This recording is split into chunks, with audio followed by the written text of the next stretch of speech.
If you've been scrolling through social media lately, you've probably noticed something kind of different.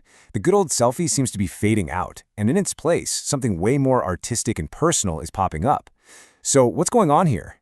Today, we're diving into the social life of the profile picture and the rise of the digital portrait. It really makes you wonder, right? Is the selfie officially dead? Or is it just growing up, evolving into something more deliberate, a statement about who we are, not just, what we had for lunch? Okay, so let's break down the difference. On one side, you've got your classic selfie. It's spontaneous, in the moment, a quick snapshot. But on the other side, this custom portrait thing is a whole different ballgame.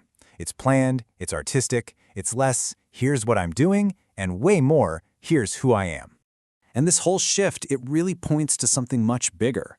We're talking about a fundamental change in how we present ourselves online.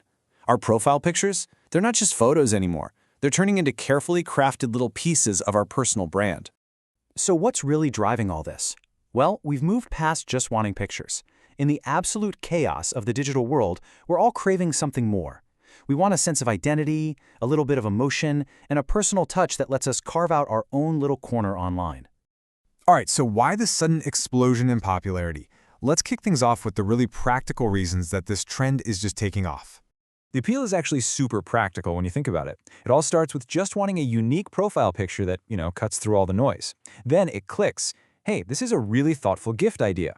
And it's also a cool, creative way for couples and families to show who they are.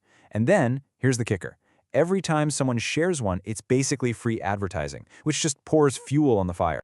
But look, beyond all the practical stuff, there's a much deeper social force at work here. To really understand this trend, we have to ask a bigger question.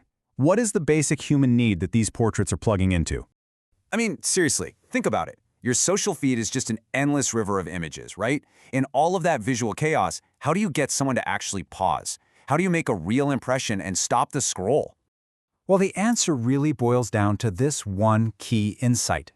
These custom portraits help people stand out, not just visually, but emotionally.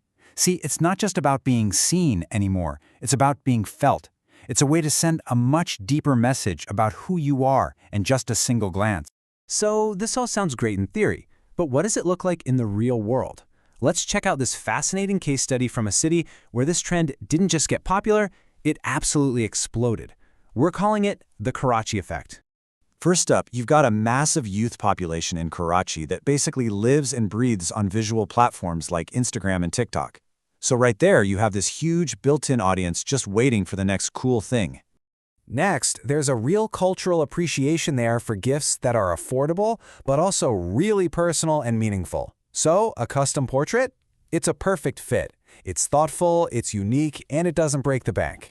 And finally, the digital community itself acts like a supercharger. Trends in Karachi don't just spread, they catch fire. All it takes is a few influential people to adopt it, and suddenly, boom, it is absolutely everywhere. So what does this all add up to? It's a really clear evolution. The profile picture isn't just a simple picture anymore. It's become a statement. It's a crucial piece of our digital brand. And you can really see the whole journey laid out here. A new trend pops up, it finds a social purpose, like gifting, it taps into a deep, core human need to stand out, and the result, it becomes a powerful tool for building a personal brand. This is pretty much the playbook for how our digital identities evolve. All of this leaves us with a pretty fascinating question to chew on. We've just seen how quickly the way we express ourselves online can change. So, as our need for identity keeps colliding with new technology, what do you think the next version of you online is going to look like?